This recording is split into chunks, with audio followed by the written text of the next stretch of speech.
In June I received a large, 8-page letter from Agafya.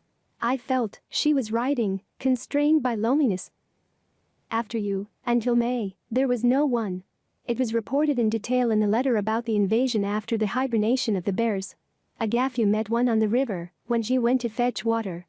I started hitting the bucket, and I was plodding, heading towards the hut. I grabbed my gun and fired 2 shots upward.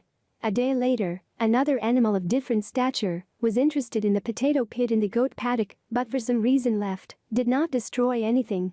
And then he appeared again and began to tear apart the grave of Karp Osipovich. Frightening off the beast with shots, Agafya hung up everywhere the scarecrow. A donated red jacket, a festive sundress, a red children's dress, in which the candles were wrapped. Looking ahead, I will say, we saw this burglar alarm near the hut, near the grave, and near the goat pen.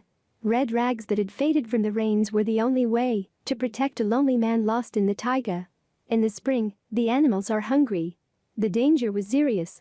And Agafya, extremely delicate in her requests, this time wrote, I need a dog. I also asked for a small cast iron and a warm quilt.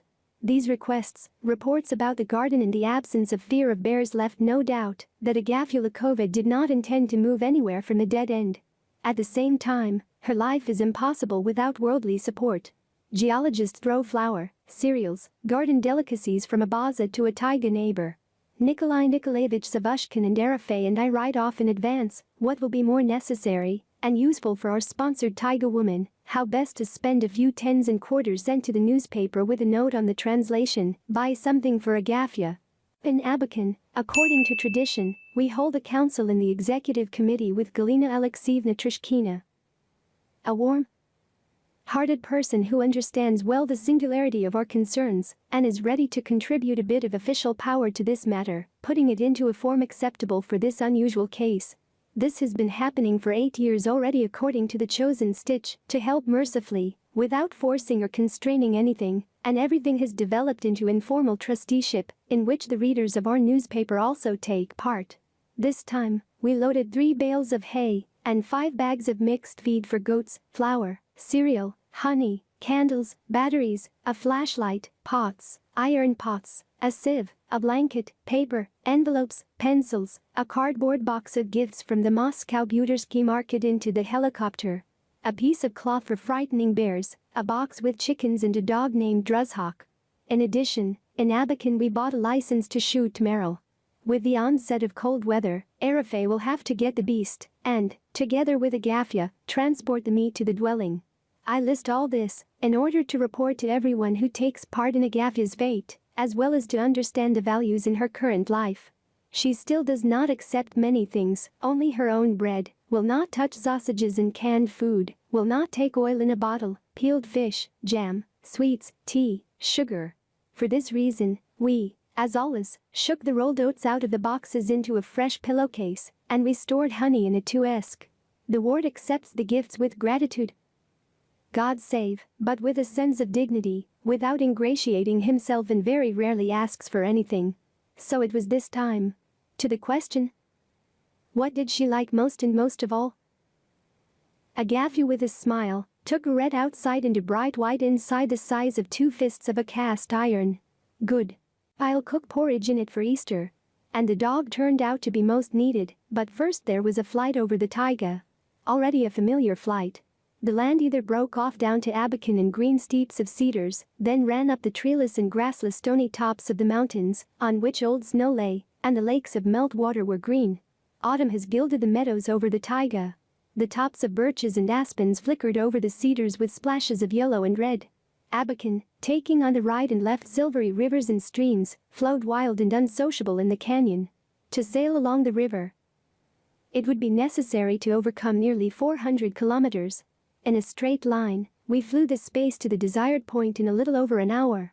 There was a funny adventure on the road. The rooster, agitated by the height and the roar of the turbines, managed to get out of the box and began to rush around the helicopter on its wings with a heart-rending, uncocked cry. He contrived to scratch Nikolai Nikolaevich, but quieted down in Agafya's powerful paws. The friend, a small mongrel dog, looked at this fuss with complete calmness and wagged his tail. I am everyone's friend. One can guess whether the bears noticed the Agafians' red rags or not. We immediately saw them from above. Having landed on the spit, the commander of the helicopter Oleg Kudrin signaled us to hurry and immediately flew away. No one came out of the forest to meet, and we decided that we had not found the mistress of the house. But she appeared when, having set up a ferry from logs, we dragged our luggage to the trail. Agafya. Did you wait? Waited. I was afraid the weather would not be established. I asked God. The usual conversation about health, about the news this time took place under the cackling of chickens and the barking of Druzhka, who had not yet realized his fate. This black, lively, inquisitive new settler immediately became the center of attention in the yard. The cat arched its back in an arc and from above, from the roof of the goat pen, began to examine what was happening. The old goat stopped chewing brooms. The barking and appearance of Druzhka made them, probably, recall their young life in the big world. For the kids, the dog was an unfamiliar creature, and they looked at it with mute curiosity and fear. Agafya's reaction was almost the same. She tried to stroke Druzhka, but he answered with an unfriendly growl. The sausage from Agafya's hands made Druzhka agreeable. He was given to stroke, but he was clearly in no hurry to change his citizenship. By wagging his tail and looking into his eyes, he demonstrated his affection for the male part of the court. Nothing. In 3 days you will become inseparable, philosophized Agafya. When crossing from the river, Agafya managed to let the rooster go. He ran screaming throughout the taiga, then flew and disappeared into the thicket, leaving no hope of returning to the chickens. You, Agafya, are now like a landowner. Agafya counted the animals in the yard, a cat, 5 goats, 5 chickens and a friend. The landowner Agafya took the word without irony, believing that this is how the person who owns this wealth should be called. 5 goats is a lot. Do not feed. 2 will have to be stabbed. I don't know how I'll cope. I've got used to them. We talked about food for goats, about the trouble with them. Have you figured out whether the chores pay off with milk? Agafya firmly said that they are paying off. Without milk, I would soon follow my aunt. My lungs are weak. We remembered a letter sent by relatives from Kilinsk. Well, read aloud. Nikolai Nikolaevich joked. You are our dear hermitage. How are you alone there, all alone in the whole taiga? Agafya read and subsided, sinking deep into the letter. We made a fire, took food out of our backpacks, and she still stood with a leaf. And a kid stood nearby, chewing on the hem of her dress. They are calling to them, Agafya said when we sat down on the sidelines. My name is. But what kind of life is there for me, what prayer, if their children are pioneers? Yes, and my father did not give a blessing, but one in the taiga. What can God give?